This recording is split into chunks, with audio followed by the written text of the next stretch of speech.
सुप्रभात बच्चों। अब हम लोग अभी देख रहे हैं मौखिक प्रश्न। ठीक है, तो ये प्रश्न संख्या 2 है। नीचे दिए गए प्रश्नों को उत्तर देना है। इसमें क में है कवि का आराध्य कौन है। कवि का आराध्य कौन है? उत्तर है कवि का आराध्य मनुष्य है, और आप देवालय भी लिख सकते हैं। मनुष्य है और देवालय है। मनुष्य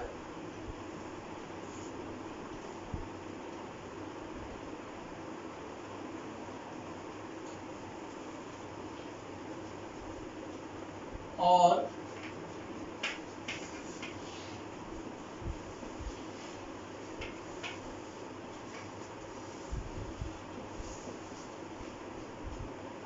देवालय है।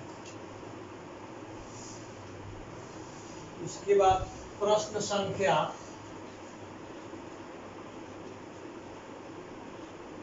2। कवि किसकी कहानियां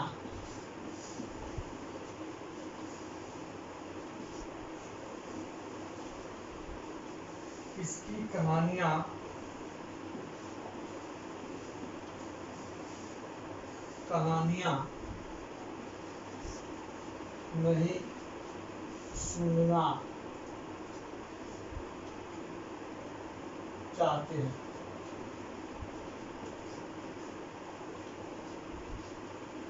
उत्तर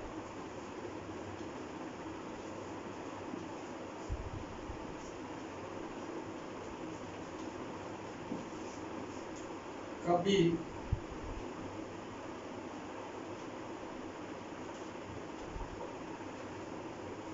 स्वर्ग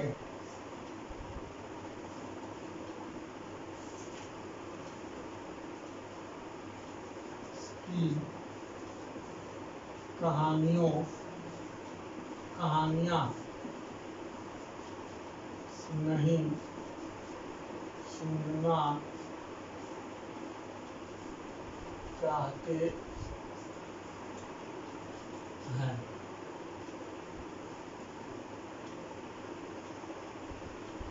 प्रश्न संख्या 3।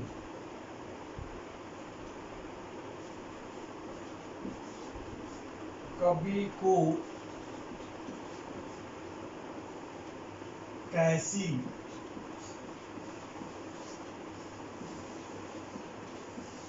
प्यास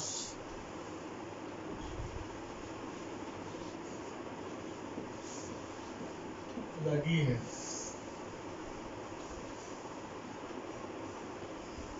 उत्तर लिखेंगे कवि को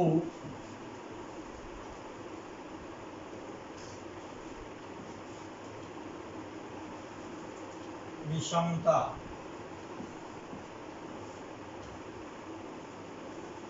का विष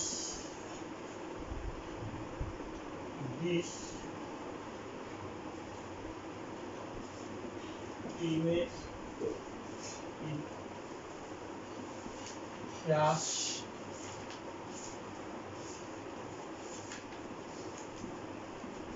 लगी है। ठीक है, इसको फिर से एक बार देख लीजिए। कवि का आराध्य कौन है? तो कवि का आराध्य मनुष्य और देवालय है। दूसरा प्रश्न संख्या 2 है, कवि किसकी कहानियां नहीं सुनना चाहते हैं? तो कवि स्वर्ग की कहानियां नहीं सुनना चाहते हैं। ठीक है, फिर क्या है? कवि को कैसी प्यास लगी है?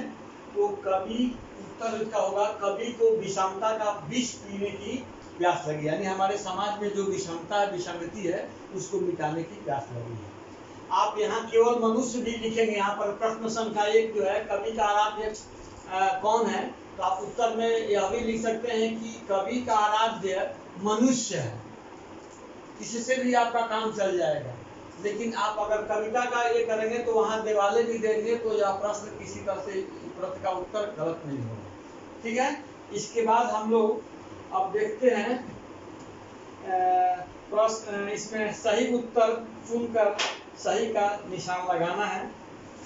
तो अब इसको हम लोग मिटा देते हैं। ठीक है, इसको क्या कर देते हैं। अब प्रश्न संख्या 3, प्रश्न संख्या 3, इसमें क्या है कि सही उत्तर चुनकर भरना है। सही उत्तर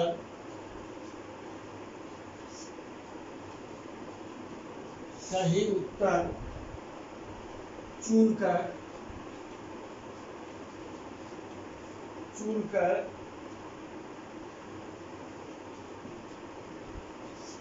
सही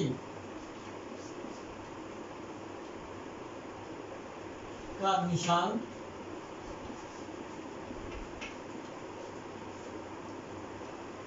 लगावें।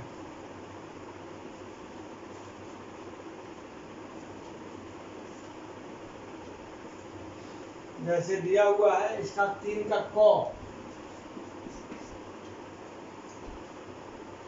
जितना बांट सको, जितना बांट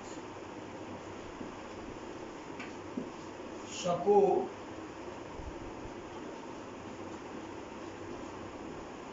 तुम प्यार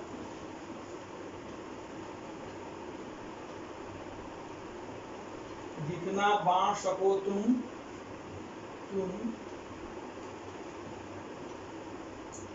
जितना बांट सको तुम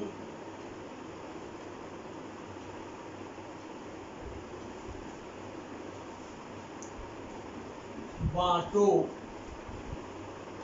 अपने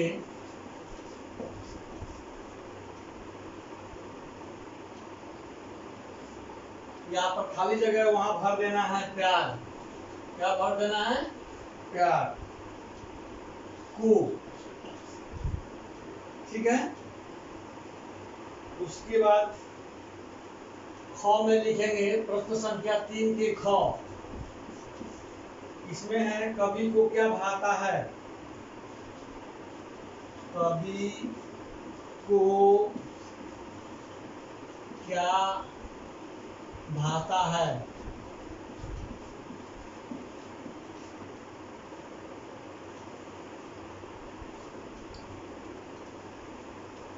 तो उत्तर लिख देंगे इसमें जो भरने वाला रहेगा।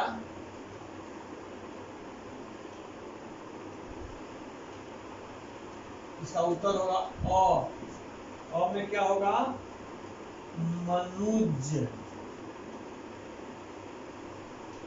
मनुजत्व। ठीक है, तो जहां भरेंगे उसके नीचे अंडरलाइन खींच देंगे। अब ग में देखिए, चलो इस तरह, चलो इस तरह,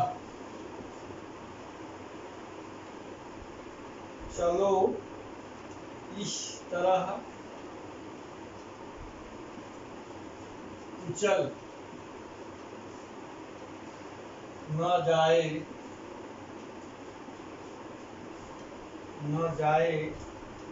पग से कोई। अब अंडरलाइन दे दीजिए, वहां भरना है तो यहाँ भर देंगे शूल।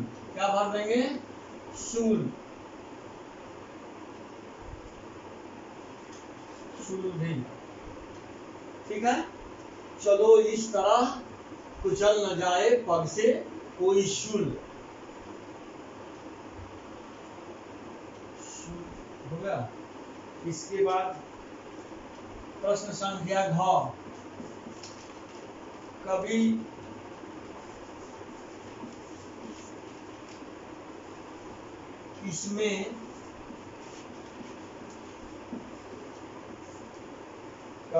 इसमें आग लगाना चाहता है।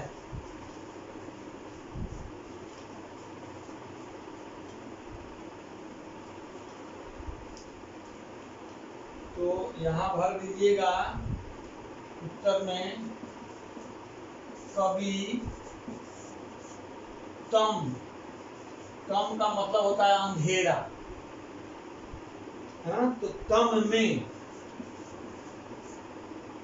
में आग लगाना चाहता है। इसको एक बार फिर से देख लीजिएगा, सही उत्तर चुन करके सही यानी 9 का चिन्ह लगाना है, या उस शब्द को लिख करके उसके नीचे एक रेखा खींच देना है, जिसको अंग्रेजी में अंडरलाइन कहते हैं। अब कहता है प्रश्न संख्या 3 के क में कि जितना बांट सको तुम बांटो अपने प्यार को। तो यहाँ प्यार भर देंगे, उसके नीचे क्या कर देंगे, एक रेखा खींच देंगे। फिर दूसरा कहता है कि कवि को क्या भला भाता है, तो लिख दीजिएगा कवि को मनुजत्व यानी मनुष्यता भाता है। फिर गौ में कहता है चलो इस तरह कुचल न जाए पग से, मतलब इस तरह से तुम चलो कि तुम्हारे पैरों से कोई शूल मतलब न कुचल जाए। इसके बाद प्रश्न इसमें इसका प्रश्न संख्या 4 है, यानी घ, कवि किसमें आग लगाना चाहता है। कवि किसमें आग लगाना चाहता है, तो कवि तम में आग लगाना चाहता है। तम का मतलब क्या होता है, अंधेरा। ठीक है। अब इसके बाद हम लोग फिर देखते हैं